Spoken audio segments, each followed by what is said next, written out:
আসসালামু আলাইকুম। আমার একটা ভিডিও আগে ছিল, আপনারা প্লেলিস্ট খুঁজলে দেখতে পারবেন, যেটিতে প্রায় 12,000 ভিউ আছে। টিডিএস এবং ভিডিএস কাটার সঠিক নিয়ম। এবং এই একই ভিডিওতে আমি হেডলাইন দিয়েছিলাম কিভাবে মূল্য নির্ধারণ করলে ভিডিএস এবং টিডিএস কর্তনের পর প্রকৃত মূল্য পাওয়া যায়।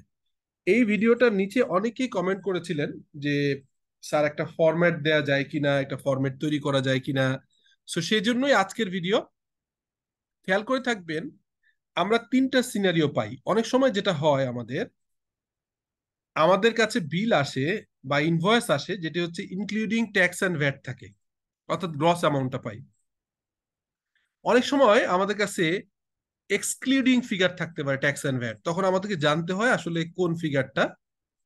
আর অনেক সময় শুধু ট্যাক্স কাটা থাকে অথবা শুধু ভ্যাট কাটা থাকে। শুধু ভ্যাট সাধারণত হয় না, শুধু ট্যাক্স অনেক সময় পাওয়া যায়। সো আমরা একটা সিম্পল এক্সাম্পল দিয়ে এই ফরম্যাটটা বোঝার চেষ্টা করি, এবং যারা এখানে কমেন্ট করবেন তাদেরকে আমি এই ফরম্যাটটা দিয়ে দিব ইনশাল্লাহ। সো ধরলাম যে আপনি 20,000 টাকার একটা পারচেস করলেন, হ্যাঁ, যেটি হচ্ছে আমি কি বলছি যে বিল অথবা invoice including VAT and income tax বা টিডিএস। হ্যাঁ, এখানে টিডিএস ভিডিএস দুটোই আছে। টিডিএস এবং ভিডিএস দুটোই হচ্ছে এখানে ইনক্লুড করা আছে। আর ধরলাম তর্কের খাতিরে ভ্যাটের রেটটা লেটসে 15%ই ধরলাম, হ্যাঁ, 15%ই ধরলাম, ঠিক আছে। আর টিডিএস 5%। তাহলে আমরা যদি টোটাল নেট অ্যামাউন্ট, যেটি হচ্ছে আপনার, আমরা দেখতে পাচ্ছি এখানে যে নেট অ্যামাউন্ট প্লাস ভিএটি এবং ট্যাক্স, এটা হচ্ছে আমরা বিল অ্যামাউন্টও বলি। আমরা এটাকে বিল অ্যামাউন্টও বলি। এটা হচ্ছে আমরা এই বিল অ্যামাউন্টটা আমরা হচ্ছে যেটা দেখতে পাই সেটি হচ্ছে, এই বিল অ্যামাউন্টটা আমরা পাই কোথায়? আমরা হচ্ছে এখানে কলাম 11 অফ মূসক 6.3। সো মূসক 6.3-তে আমরা এটা দেখতে পাই। সো এই 20,000 টাকা অ্যামাউন্ট, যে অ্যামাউন্টে আপনি কিনেন না কেন, তো সেই অ্যামাউন্টটা যখন আমরা পারচেস করি, হ্যাঁ, তখন যেটা হয় সেটি হচ্ছে আমাদের প্রথমে এর উপরে ভ্যাট 15%। সো এটা, এই ভ্যাটের ফিগারটা আসে হচ্ছে 2,608 টাকা, এবং একটা বেজ অ্যামাউন্ট পাই আমরা, যেটি হচ্ছে এটার উপরে মূলত ভ্যাট, এটার উপরে ভ্যাট অ্যাড করে 20,000 টাকা আসছে। হ্যাঁ, এবং এটার উপরে ট্যাক্স অ্যাড করেও 20,000, মানে এই অ্যামাউন্টের উপরে ট্যাক্স এবং ভ্যাট অ্যাড করার পরে 20,000 টাকা আসছে। সো এটা 15% ভ্যাটের অ্যামাউন্ট আছে 2,608 টাকা। আর যেখানে আমরা বেজ অ্যামাউন্ট পেলাম হচ্ছে 17,391 টাকা।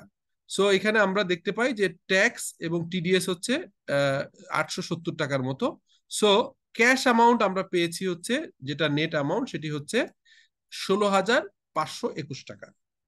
সো এই অ্যামাউন্টটা হচ্ছে আমাদেরকে নেট হচ্ছে দিতে হবে আমাদের সাপ্লায়ারকে। আর আমাদের ভিডিএস জমা দিতে হবে হচ্ছে, আইদার আমি যদি উৎসে কর্তনকারী সংস্থা হই, আমাকে এটা জমা করতে হবে হচ্ছে এই 2,608 টাকা। এবং আমার হচ্ছে ট্যাক্সের উইথড্রল হবে, টিডিএস হবে হচ্ছে আপনার 870 টাকার মতো, 69 টাকা 57 পয়সা। So these are the figure আমরা দেখলাম। এখন এই জিনিসটাই যদি আমরা আবার এক্সক্লুডিং ভ্যাটে যাই, তাহলে এই ফিগারটা যদি আমরা লেটসে লেটসে আমরা এখানে এই ফিগারটা কি করলাম, আমরা এই ফিগারটা যদি, যেহেতু এখানে শুরু করছি হচ্ছে bill invoice excluding VAT and tax, তাহলে আমরা যদি এই ভ্যাট অ্যান্ড ট্যাক্সের এক্সক্লুডিং অ্যামাউন্টটা নিয়ে আমরা কাজ করি লেটসে, তাহলে দেখেন আমরা যদি নেট ফিগারটা আমরা জানি কিন্তু অন্য ফিগারগুলো জানি না, সেরকম যদি হয় তাহলে কি হবে? আমরা এখানে আমরা যেটা করব সেটি হচ্ছে যে আমাদের 15% হচ্ছে আমাদের ভ্যাটের রেট, হ্যাঁ। আর তাহলে দেখবেন যে অটোমেটিকলি আপনার অ্যামাউন্টটা মিলে যাওয়ার কথা। সো এখানে আমরা ট্যাক্স হচ্ছে 5%, আমরা ঠিকই আছে 5% রাখছিলাম। আর এখানে ভ্যাট রেখেছিলাম 15%। সো 15% যদি রাখি তাহলে 20,000 টাকা আসে। দেখেন, আমরা বিল অথবা ইনভয়েস, যেটা আমি কত টাকা ভ্যাট আছে কত টাকা ট্যাক্স আছে আমি জানি না, কিন্তু আমি শুধু নেট অ্যামাউন্টটা জানি। সেই অ্যামাউন্টটা হচ্ছে 16,521 টাকা। সেটা যদি আমার অ্যামাউন্ট হয়, তাহলে দেখেন আমরা কিন্তু ইজিলি আমরা এখানে টিডিএস আসছে কত, টিডিএস আসছে হচ্ছে আপনার, এখানে আমরা দেখতে পেলাম হচ্ছে যে আহ 869 টাকা, যেটা আগের সাথে মিলল, রিকনসাইল করলাম।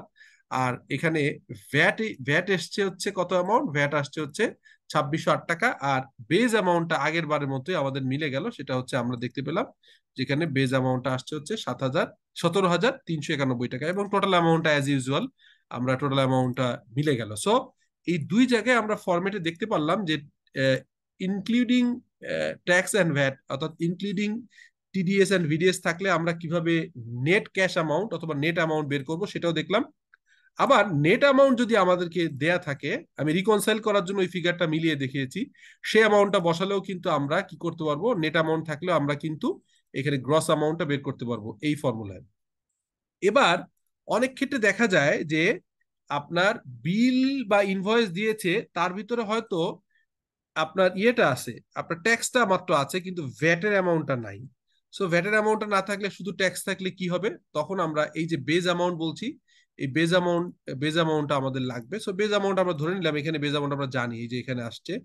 এই অ্যামাউন্টটাকে যদি আমরা কপি করে নেই, এই বেজ অ্যামাউন্টটাকে, সো এখানে যদি আমরা এই বেজ অ্যামাউন্টটাকে পেস্ট করি, তাহলে দেখা যাবে যে আপনার এই যে 5% বেজ অ্যামাউন্টের উপরে 5% ট্যাক্স, হ্যাঁ, এই যে বেজ অ্যামাউন্টের উপর ট্যাক্স 5% ট্যাক্স, এবং হচ্ছে আপনার 15% 15% VAT on the this amount, base amount হলে আমরা মিলে যায় হচ্ছে আমাদের টোটাল নেট অ্যামাউন্ট।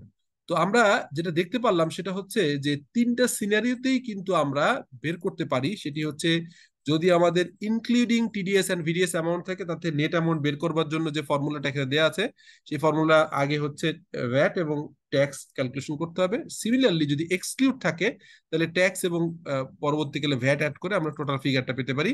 আর যদি শুধু ট্যাক্স থাকে, তাহলে ট্যাক্সটা কাটার পরে এবং সেই অ্যামাউন্টের উপরে যেটা আমরা জানি যে আমরা ট্যাক্সটা আগে আসে এবং উল্টা হয়, অ্যাডভার্স করার জন্য ট্যাক্স অ্যাড করে তারপরে ভ্যাট অ্যাড করলে আমরা টোটাল অ্যামাউন্টটাতে রিকনসিল করে আসতে পারি। সো এভাবে এই ফরম্যাটটা আপনারা থাকলে আশা করি আপনাদের প্রতিনিয়ত যে ট্যাক্স ভ্যাটের ছোট ছোট টিডিএস ভিডিএস এর ক্ষেত্রে কিছু অ্যামাউন্ট নিয়ে কনফিউশন থাকে, সেটি দূর হবে।